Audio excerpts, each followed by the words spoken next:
정치의 존재 이유는 국민의 더 나은 삶입니다. 더 안전하고 더 풍요롭고 더 행복한 삶을 우리 정부가 또 정치가 추구해야 합니다. 그런데 윤석열 정부 2년 차에 들어섰는데 민생에 피멍이 들고 있습니다. 한 조사에 따르면 대한민국 MZ세대 근심 1위가 먹고 사니즘이라는 얘기가 있습니다.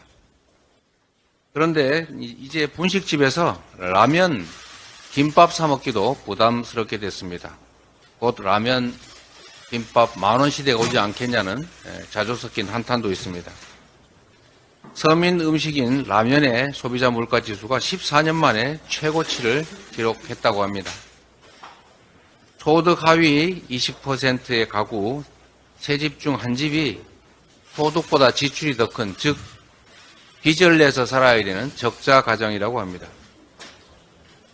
수수방관해온 정부는 대책을 세우기는커녕 이번에는 지역화폐 예산마저 전액 삭감하겠다고 나섰습니다. 세수가 초부자 감세로 절단이 나니까 그 문제의 해결점을 서민 지원 예산 삭감으로 찾겠다는 것입니다. 자영업자들의 연평균 소득이 2천만 원 아래로 떨어졌습니다. 즉 최저임금도 안 된다는 그런 뜻입니다. 민생경제 고통만 가중시키는 이 정권은 서민과 중산층에게 각자 도생을 주문하고 있습니다. 참으로 모렴치하다, 비정하다 이렇게 말씀드릴 수밖에 없습니다.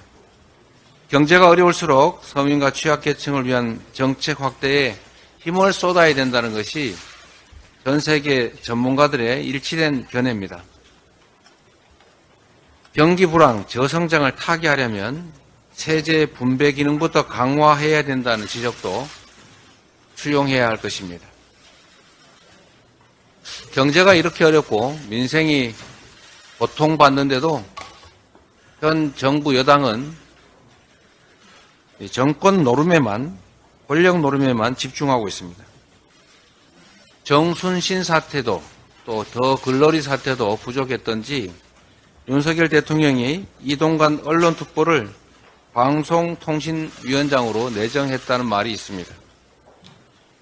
참으로 현실은 픽션을 능가한다는 그런 말이 실감납니다.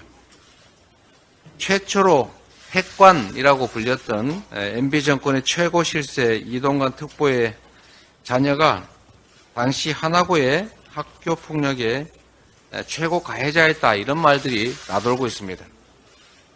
정순신 사태와 비교도 안 될 수준의 심각한 학폭이었는데 학교폭력위원회는 열리지도 않았고 가해자는 전학 후에 유유히 명문대에 진학했다고 합니다. 일단락된 사건이니까 문제가 없다 이런 얘기도 하는데 문제가 있는지 없는지는 국민들께서 판단하실 것입니다. 이동관 특보는 MB 정권의 언론 탄압 선봉장이었습니다.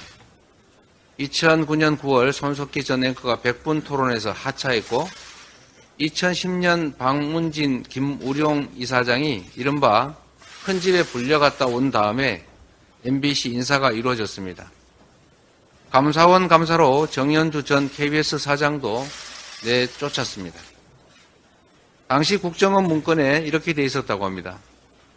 비판 언론인을 좌평양으로 몰아 낙인을 찍고 보수지를 동원해서 여론을 조작한 다음에 방송에서 자연스럽게 퇴출한다. 좌파 진행자 퇴출 방안을 적나라하게 만들어놨고 사실상 이에 따라 실행된 것이 아니냐는 그런 의구심입니다. 언론 탄압 기술자를 방송통신위원장이 임명하는 순간에 인사참사로 시작한 윤석열 정권은 그 정점을 찍게 될 것이다. 이렇게 경고합니다. 내정을 즉각 처리하도록 촉구합니다. 국민들이 주목하고 계십니다.